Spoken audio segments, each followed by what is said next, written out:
Hi everyone, welcome to Unit 4. So I'm going to go quickly through the instructions just to give you a bit of a voiceover to make the PowerPoint easier to understand and follow. It's fairly short, it's mostly student driven this unit, and you are going to have to immerse yourself in at least one reading to carry out the task in this unit. So the goals, really the objectives, the overall objectives are to examine the real world practices that describe themselves as critical pedagogy and identify the key features.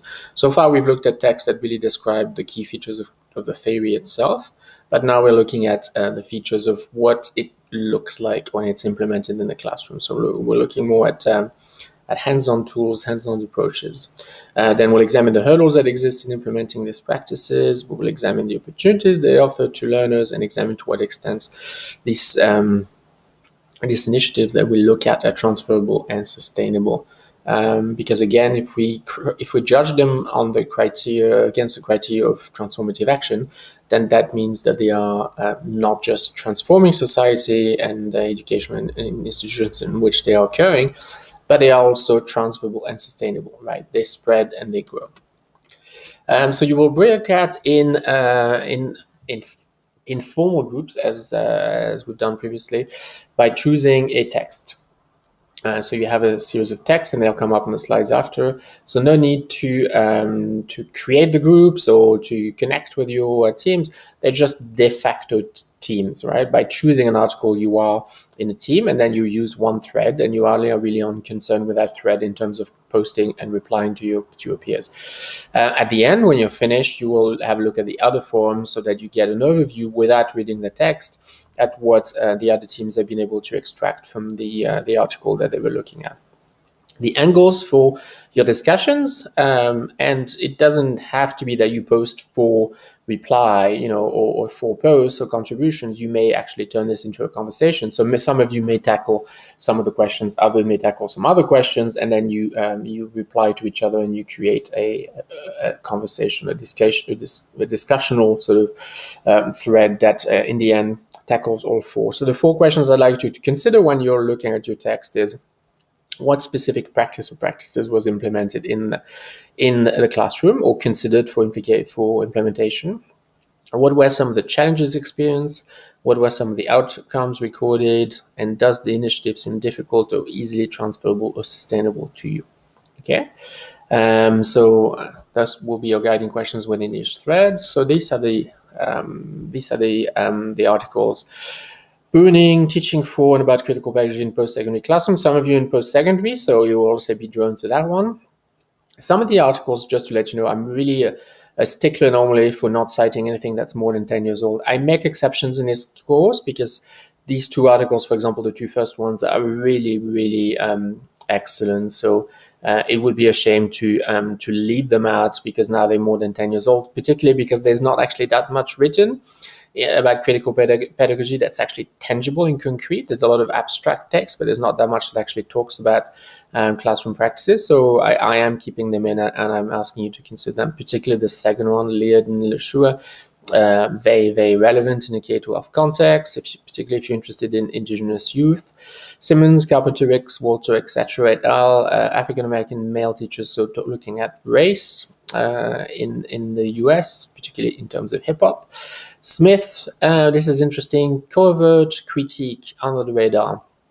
It talks about how to carry this out in an environment that may be very conservative and may not be open to critical pedagogy. I should note as well, in terms of guiding you, that Smith actually looks at schools where there are very few minority students. So it looks at majority white schools and privileged schools, and looks at how we might still be able to do that work even with the students who are not directly feeling oppressed. Stinson, that's particularly interesting for maths. It's interesting because often we have a sort of an assumption that critical pedagogy is easier to do in the humanities. So I thought it was really important to include one that looks at maths or science. And there's quite a few mathematicians in this cohort, so it'll be very useful as well.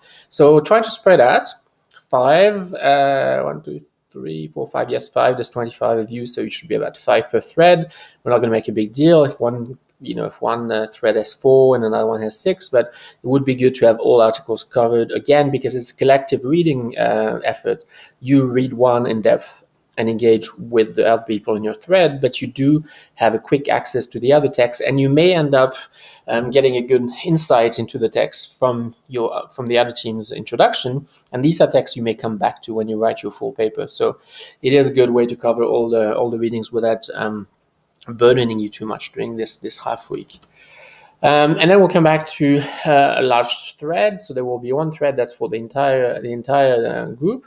And really, this is more about, in general terms, now that you've looked at these 5 initiatives, how difficult is critical pedagogy to implement in the fields? What are some of the hurdles that have jumped up to you?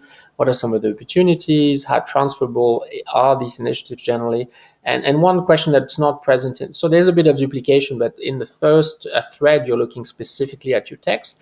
Here, it's more a wrap-up, right? So we're thinking about critical pedagogy generally, and I have added a question that you didn't have to consider in your groups. How central is the personality or disposition of the educator in the initiative? What I mean by this is that one critique that can often be made is that critical pedagogy is often led in organization by a key person, right? A key thinker, a change agent, someone whose personality you will feel as being very central to the initiative. Often it's really the person who's conceived the idea, carried it through, etc. But the question in terms of sustainability is, obviously it's admirable that we have these key, sort of thinkers that create these initiatives. But what happens in terms of succession planning, and what happens when that person is not there, or that central personality isn't there to drive the project? So that's what I wanted to consider as well after having looked at these 5 articles. So I hope you enjoy it. And these are the texts just again there, and we'll wrap up during the Collaborate session. And while we'll wrap up, we'll add some comments and some reflection during the Collaborate session, and then you'll be able to continue the activity all the way till Sunday night. Okay, have a good beginning of the weekend, and have fun and uniform.